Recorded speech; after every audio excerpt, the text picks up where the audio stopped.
భూభారతి చట్టం pilot project కింద ఎంపికైన జగిత్యాల జిల్లా బుగ్గారం మండల కేంద్రంలోని రెవెన్యూ సదస్సును రాష్ట్ర రెవెన్యూ గృహ నిర్మాణ సమాచార శాఖ మంత్రి పొంగిలేటి శ్రీనివాసరెడ్డి శనివారం ప్రారంభించారు. కొద్దిసేపటి క్రితమే బుగ్గారం చేరుకుని ఈ కార్యక్రమాన్ని మంత్రి ప్రారంభించారు. ఈ కార్యక్రమంలో స్థానిక ఎమ్మెల్యే ప్రభుత్వ విప్ అడ్లూరి లక్ష్మణ్ కుమార్, జగిత్యాల ఎమ్మెల్యే సంజయ్ కుమార్, జిల్లా కలెక్టర్ సత్యప్రసాద్, ఎస్పీ అశోక్ కుమార్ తదితరులు పాల్గొన్నారు.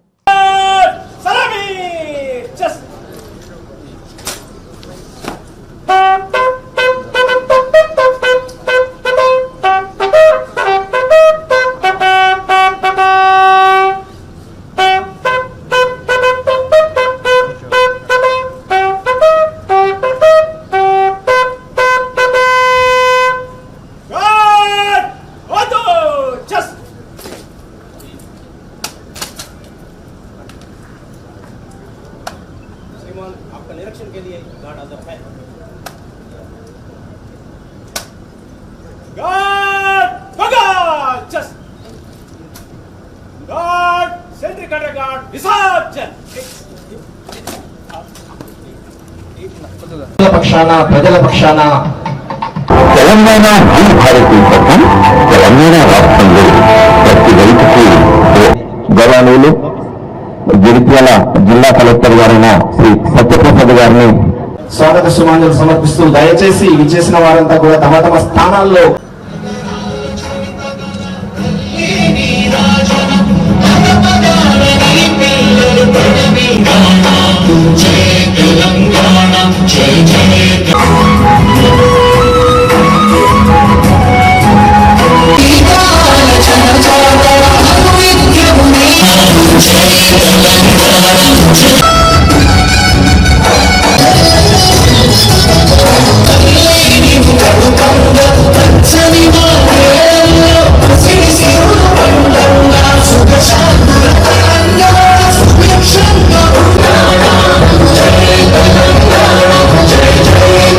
వ్యవస్థ ఈ భూభారతి గౌరవనీయులు భూభారతి భూ సమస్యల శాశ్వత పరిష్కారం భూభారతి భూమిక ఈ భూత మొబైల్ ప్రధాన భాగాలు లావాదేవీల సేవలు సమాచారం. బుగ్గారం మండల కేంద్రాన్ని ముందుగా పైలట్ ప్రాజెక్టు కింద నిర్ణయం చేసినటువంటి మంత్రివర్గం విప్ గారికి మా బుగ్గారం మండల రైతుల పక్షాన శుభాకాంక్షలు చెప్తున్నాను సార్.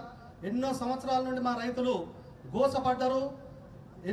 ఎన్ని ఆఫీసుల చుట్టూ తిరిగినా కూడా వాళ్ళు ఎక్కడ కూడా డబ్బులు ఖర్చు అయినా కానీ వాళ్ళ భూమి వాళ్ళు స్వాధీనం చేసుకోకపోయారు. మన ప్రభుత్వం, మన కాంగ్రెస్ ప్రభుత్వం వచ్చిన తర్వాత ధరణిని తీసివేసి ఈ భూభారతి పోర్టల్ను తీసుకొచ్చినాయి. రైతుల భూములు ఏవైతున్నాయో చట్టపరంగా ఆ భూములను స్వాధీనపరచుకోవడానికి చట్టం తీసుకొచ్చిన మన తెలంగాణ కాంగ్రెస్ ప్రభుత్వానికి ప్రత్యేకమైన ధన్యవాదాలు చెప్తున్నాను సార్. ఒక ఎకరం ఉన్న వ్యక్తి 10 సంవత్సరాల గత ప్రభుత్వంలో ఒక ఎకరం ఉన్న వ్యక్తి 1 లక్ష రూపాయలు లాస్ అయ్యాడు సార్. ఎందుకంటే వాళ్ళకు రైతు బంధు రాక మీరు నిర్ణయం చేయాలి. వాళ్ళ లెక్కల ప్రకారం 10 సంవత్సరాలకు 1 లక్ష రూపాయలు చొప్పున 2 ఎకరాలు ఉంటే 2 లక్షలు ఇట్లా ఈ తరపున లాస్ అయ్యాడు సార్. అందుకని మన ప్రభుత్వం, మన కాంగ్రెస్ ప్రభుత్వం అంటేనే పేదల ప్రభుత్వం, రైతుల ప్రభుత్వం. చూడండి సార్, సరే ఈ భూభారతి అనేది ఖచ్చితంగా మన భూముల హక్కులు పోర్టల్లో ఏ విధంగా పొందుపరిచిందో అది మనకు ఖచ్చితంగా చేరే విధంగా మనకు మన రైతు బిడ్డ రెవెన్యూ శాఖ, గృహ నిర్మాణ శాఖ మాత్రం ఉన్నారు. వారి సలహా సూచనలతోటి మరి మన ప్రభుత్వ విప్పు అడ్లూరి లక్ష్మణ్ కుమార్ శ్రమతోటి రాష్ట్రంలో 4 మండలాలను ఏర్పాటు చేస్తే పైలట్ ప్రాజెక్టుగా మన మండలానికి తీసుకుని మన విప్పు గారికి ప్రత్యేకమైన ధన్యవాదాలు చెప్తున్నాం సార్. అదేవిధంగా మన నీళ్లు గత సంవత్సరం 10 సంవత్సరాలు గోసపడ్డాం సార్. రైతులు కాలువల కెనాలపై నిజంగా పండి వచ్చేసారు. అయినా ఈ సంవత్సరం ఎమ్మెల్యే గారు ఒక్కటేసారి చెప్పారు, మన రైతులను నీళ్లు ఎక్కడ కూడా కొరత లేకుండా చూడాలన్నారు. ఒక్క గుంట కూడా ఎక్కడ కూడా ఎండిపోలేదు సార్. విపరీతంగా వర్తపడినాయి సార్. రైతులు సంతోషంగా ఉన్నారు సార్. అందుకని రైతులు ఈ పైలట్ ప్రాజెక్టు కింద బుగ్గారం మండలంలో ఏ సమస్య ఉన్నా భూ సమస్య తీర్చడానికి వాళ్ళు సిద్ధంగా ఉన్నది ప్రభుత్వం. కాబట్టి అందరికీ ఇక్కడ రైతుల పక్షాన ప్రభుత్వానికి ప్రత్యేకమైన ధన్యవాదాలు చెప్తాను సార్. ఈ రోజు మనకి ఇక్కడ భూభారతి సంబంధించి పైలట్ ప్రాజెక్ట్ పరంగా కూడా మనకి ఆనరబుల్ శాఖ మంత్రులు, రెవెన్యూ శాఖ మంత్రులు రావడం జరిగింది. భూభారతి గురించి sir with permission I just speak 1-2 minutes. మనకి భూభారతి చట్టం అనేది మనం తీసుకురావడం జరిగింది.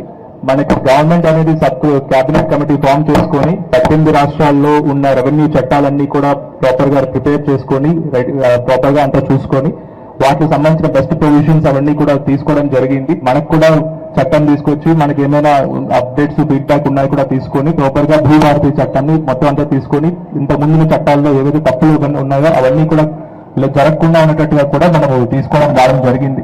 మనం 20 మండల్స్ లో కూడా ప్రతి మండల్లో కూడా మనకి ఈ రెవెన్యూ సర్వీసులు అవన్నీ మొత్తం 10 రెవెన్యూ విలేజెస్ గాను 9 విలేజెస్ లో సుమారుగా 844 అప్లికేషన్స్ అవన్నీ రావడం జరిగినాయి సార్. మొత్తం 290 అప్లికేషన్స్ ఆదా బైనామావి మిగతా డిఫరెంట్ ప్రొవిజన్స్ లో వచ్చాయి సార్.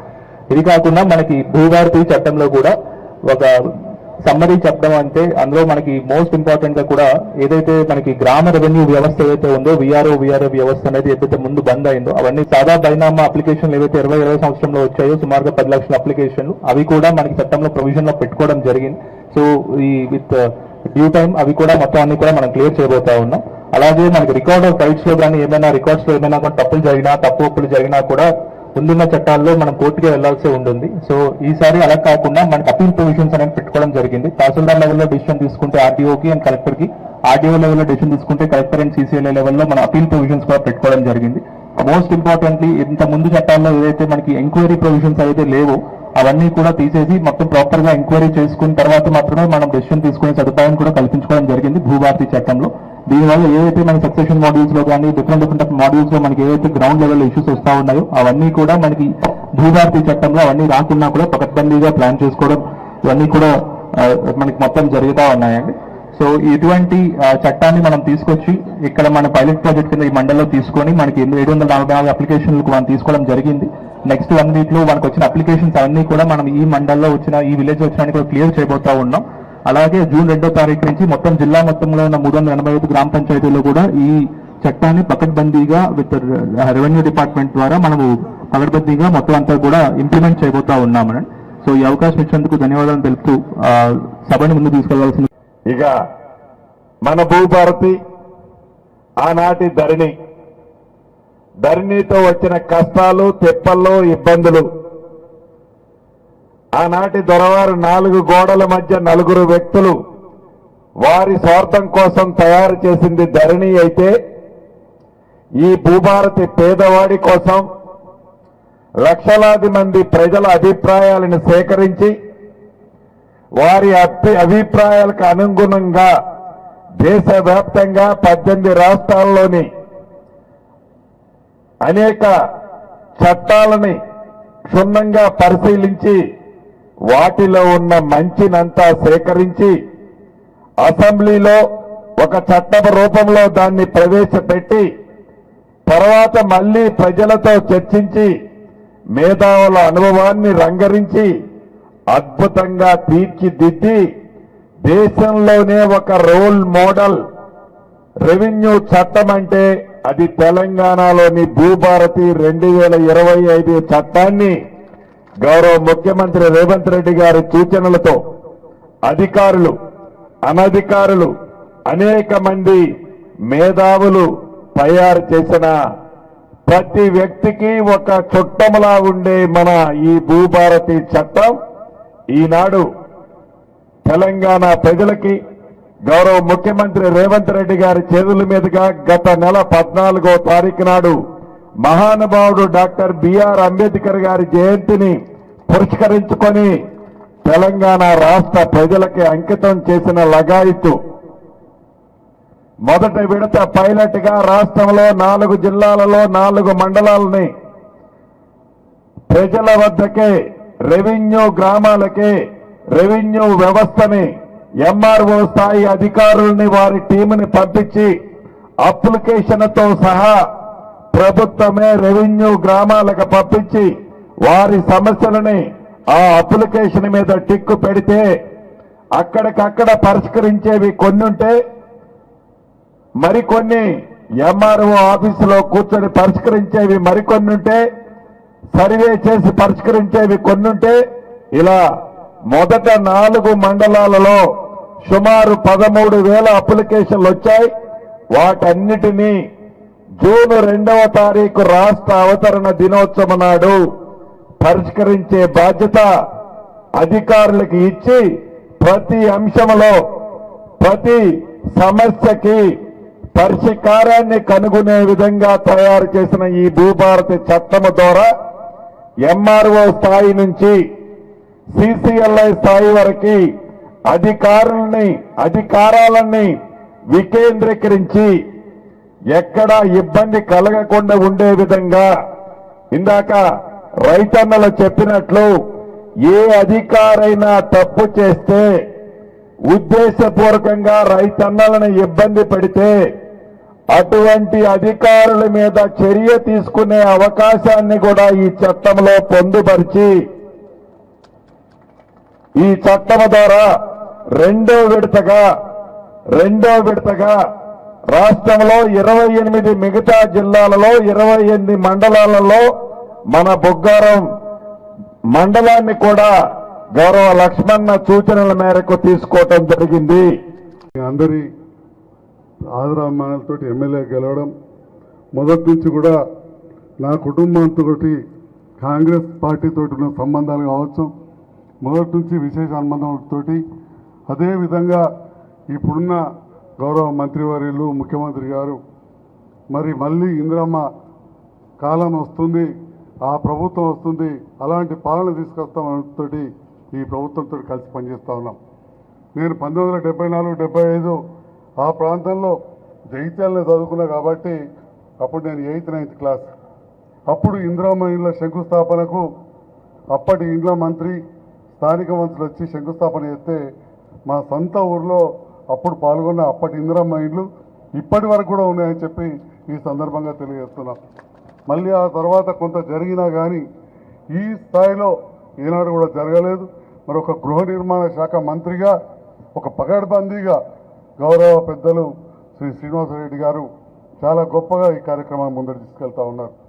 అదేవిధంగా మరి ఈనాటి కార్యక్రమం భూభారతి కార్యక్రమం గతంలో కూడా ఎన్నోసార్లు చట్టాలు వచ్చినాయి. 6 చట్టం కావచ్చు, ధరణి కావచ్చు, ఎన్నో లోపాలతో ఎన్నో ఇబ్బందులు పడ్డారు. నేను రాజకీయాల్లోకి వచ్చిన తర్వాత చాలా సమస్యల విషయంలో చూడడం జరిగింది.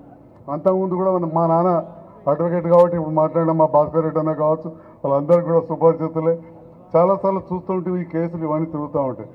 ఇవన్నిటికన్నీ ఒకటేసారి పరిష్కారం కాకపోయినా కానీ చాలా పెద్ద ఎత్తున పరిష్కారం చేయాలని చెప్పి గౌరవ మంత్రివర్యులు ఎంత కృత నిశ్చయంతో ఉన్నారో, ఎంత చిత్తశుద్ధితో ఉన్నారో గత కొన్ని నెలలుగా వారు చేస్తున్న ఈ కార్యక్రమాన్ని మనం చూస్తూ ఉన్నాం మీడియా ద్వారా. మరి మీరందరూ గెలిపించిన శాసనసభ్యునిగా ఈ భూభారతి చట్టాన్ని అసెంబ్లీలో ప్రవేశపెట్టినప్పుడు నాకు కూడా మద్దతు తెలిపే అవకాశం ఇచ్చినందుకు కూడా ఈ ప్రాంత ప్రజలకు, జగిత్యాల ప్రజలకు చేతులెత్తి నమస్కారం తెలియజేస్తా ఉన్నాం. నిన్న జగిత్యాలలో 4 జిల్లాల కలెక్టర్లతోటి గౌరవ మంత్రి గారు వారు చెప్పడం కలెక్టర్లు రాసుకోవడం కాదు, కలెక్టర్లు ఏ రకంగా అయితే ఈ పైలట్ ప్రాజెక్టులు తీసుకుని మండలాలలో ప్రజల నుంచి సమస్యలు తెలుసుకున్నారో ఒక్కొక్క జిల్లాలో ఆ మండలాల్లో గ్రామాల్లో ఎలాంటి వినతి పత్రాలు వచ్చాయని చెప్పి దాదాపు 4 గంటల పాటు వారు చెప్పింది వినుకుంటూ మినిట్స్ నోట్ చేసుకుంటూ వారికి తెలియని కొన్ని సలహాలు ఇచ్చుకుంటూ అంత డీప్గా అంత లోతుగా అధ్యయనం చేస్తూ వారి చట్టాన్ని తీసుకురావడానికి రేపు రూల్స్ ఫ్రేమ్ చేయడానికి ప్రయత్నం చేస్తున్న విషయాన్ని నేను గమనించి రైతులందరి పక్షాన నేను గౌరవ మంత్రివర్యులకు హృదయపూర్వక ధన్యవాదాలు తెలియజేస్తా ఉన్నా. మరి వారికి చాలా కార్యక్రమాలు ఉన్నాయి. మన కోసం అంత దూరం నుంచి వచ్చిండ్రు, పొద్దున్నే రెడీ అయినరు, కానీ మనకు వర్షం పడ్డది, దానివల్ల కొంత లేట్ అయింది.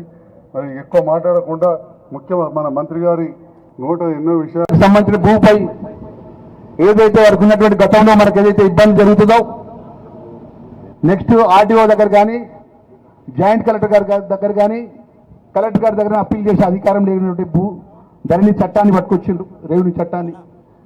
అనేక ఇబ్బందులు ఎదుర్కొన్నారు. నేను మా వ్యక్తిగతంగా చాలామంది ఇక్కడ రైతన్నలు కానీ ఈ ప్రాంత ప్రజలకు 2009 నుంచి మా మినిస్టర్ గారు రిక్వెస్ట్ చేస్తున్నా, ఓడినా గెలిచిన ప్రజల మధ్యలో ఉన్నా. గతంలో గత 2018లో గెలిచి ఓడిపోయినా రెండోసారి కూడా నన్ను గుండెల్లో పెట్టుకొని ఈ ప్రాంత ప్రజలందరూ కూడా నన్ను ఆశీర్వదించిండ్రు.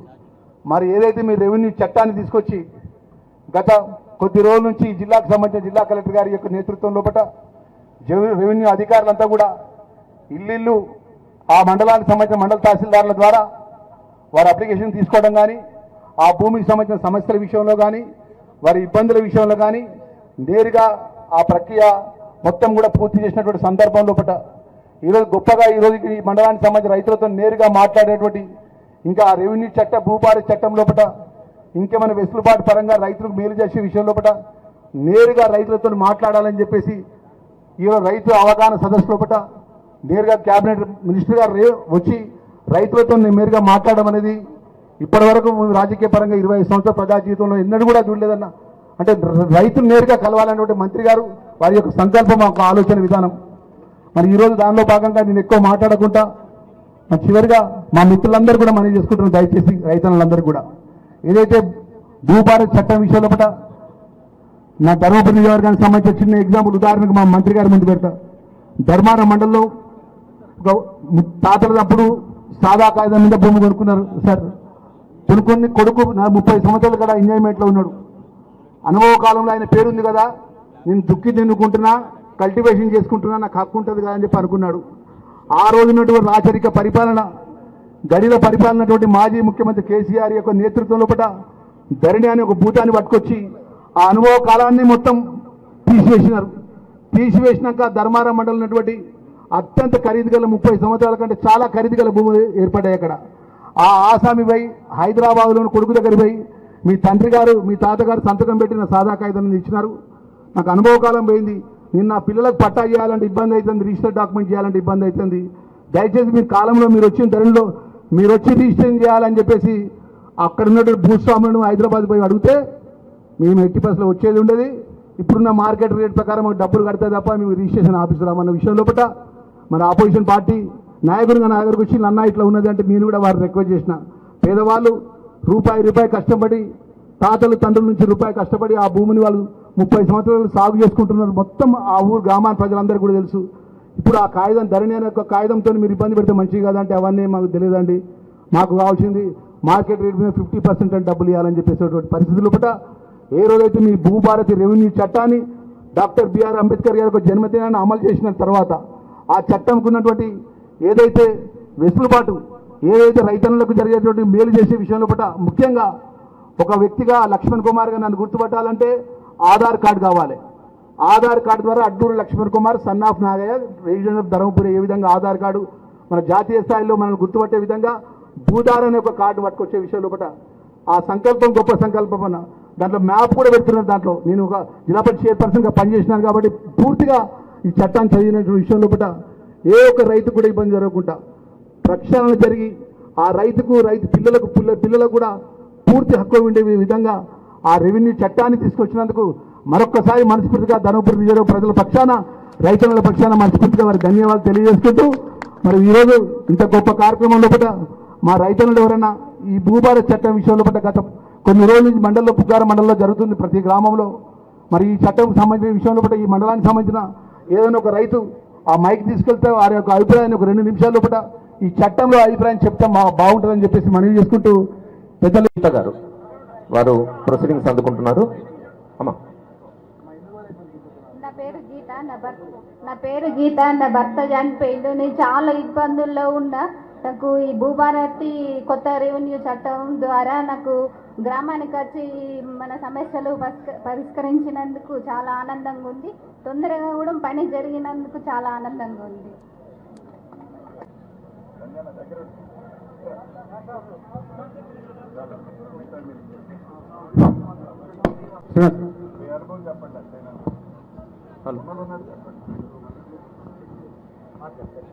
హలో సార్, తన శ్రీనివాసరావు మాట్లాడుతున్నా సార్. ఈ విరాసత్ కోసం అప్లై చేస్తున్నా.